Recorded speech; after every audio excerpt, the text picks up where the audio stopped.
दोस्तों, आज की कहानी है ननद जी इस बार हम आपके घर आएंगे। दोस्तों, कहानी शुरू करने से पहले अगर आपने हमारे चैनल को सब्सक्राइब नहीं किया है तो सब्सक्राइब कर लीजिए ताकि आपके पास पहुंचे हर नया वीडियो।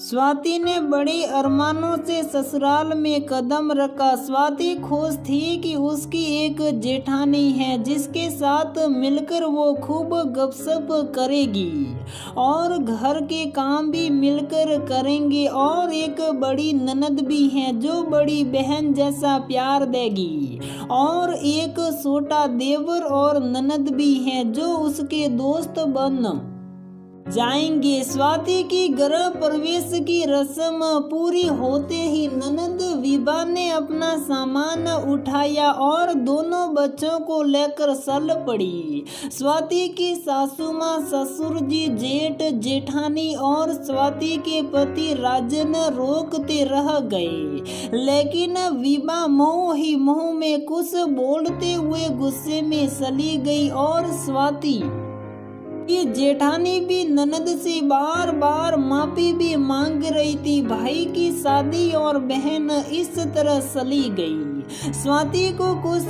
समझ न आया और भाभी अपनी ननद से माफी क्यों मांग रही थी। जब स्वाति अपने कमरे में पहुंची तो उसने अपने पति से पूछा, दीदी ऐसी क्यों चली गई और भाभी माफी क्यों मांग रही थी। राजन बोला, झूठ नहीं बोलूंगा, भाभी का इसमें कोई कसूर नहीं। विभा दीदी बहुत गुस्से वाली हैं, अपनी गलती कभी नहीं मानती और दोनों बच्चे भी ऐसे ही हैं। कल दीदी की बेटी ने भाभी की साड़ी जो उन्होंने शादी पर पहननी थी उसे उठाकर पहन लिया और पलंग पर नाचने लगी। बच्ची थी, पैर अड़ गया और गिर गई, साड़ी भी फट गई। भाभी को शादी पर पुरानी साड़ी पहननी पड़ी। भाभी शुभ रही, फिर भी दीदी ने भाभी पर दोष लगाया कि भाभी की गलती से उनकी बेटी को चोट आई है। भाभी ने निर्दोष होते हुए भी कल भी क्षमा मांगी और आज भी। माँ को भी बहुत बुरा लग रहा है, लेकिन दीदी न किसी की सुनती है न कुछ समझती है।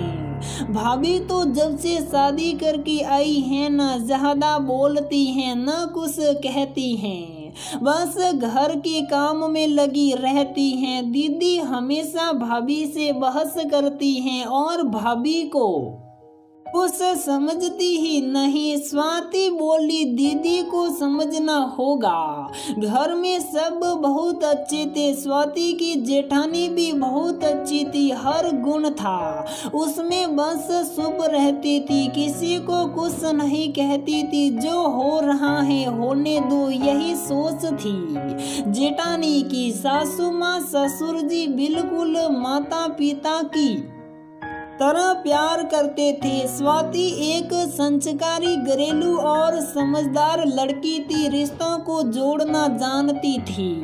राखी का त्योहार था, स्वाति की ननद आने को तैयारी नहीं थी तो स्वाति बोली, हम ही चलते हैं दीदी के घर। तो उसके पति और जेठ जी बोले, नहीं, दीदी का कुछ भरोसा नहीं, कहीं भी कुछ भी बोल देती हैं, अपना अपमान नहीं करवाना। लेकिन जेठानी चुप थी।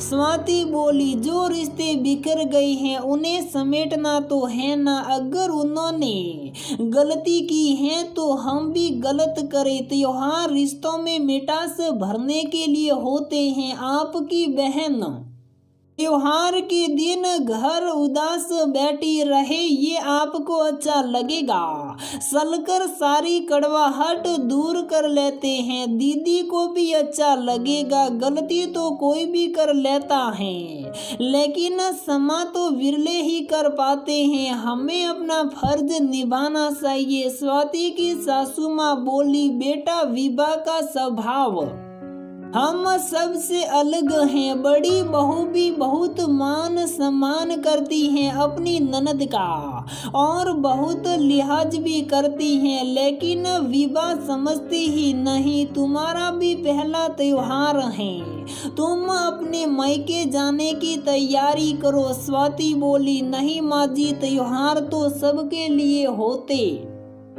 दीदी का भी मन कर रहा होगा, हो सकता है वो शर्मिंदा हो इसलिए न आ रही हो। थोड़े बहुत मन मुटाव तो हर घर में होते हैं।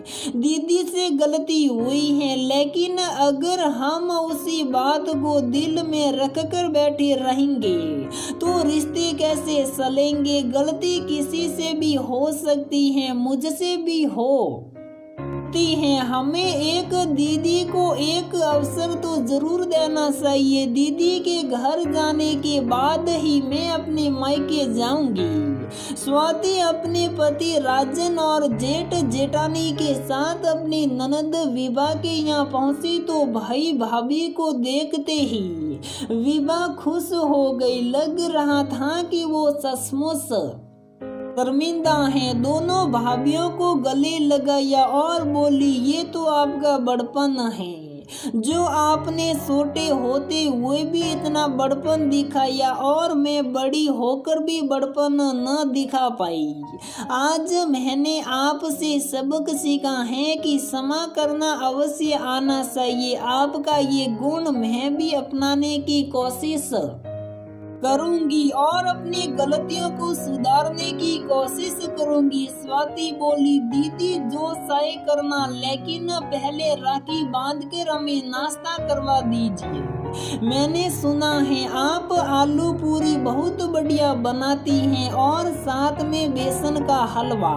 विभा बोली, जरूर। तीनों ननद भाभी ने मिलकर नाश्ता बनाया और सबने मिलकर नाश्ता किया। विभा के भाइयों ने विभा और उसके बच्चों को उपहार दिए। विभा ने भी अपने भाई भाभीियों को खूब सारे उपहार देकर विदा किया। अब किसी के मन में कोई बात नहीं थी। उसके बाद विभा जब भी मायके आई अपनी भाभीियों की तारीफ किए बिना न रहती। स्वाति की सासू माँ भी यही कहती। दोनों बहुएं समझदार और गुणवान हैं, घर जोड़ने वाली हैं। तो दोस्तों, हमारी ये कहानी यहीं पर समाप्त होती है। अगर आपको हमारी ये कहानी पसंद आती है तो प्लीज वीडियो को लाइक करें, शेयर करें और हमारे चैनल को सब्सक्राइब जरूर करें।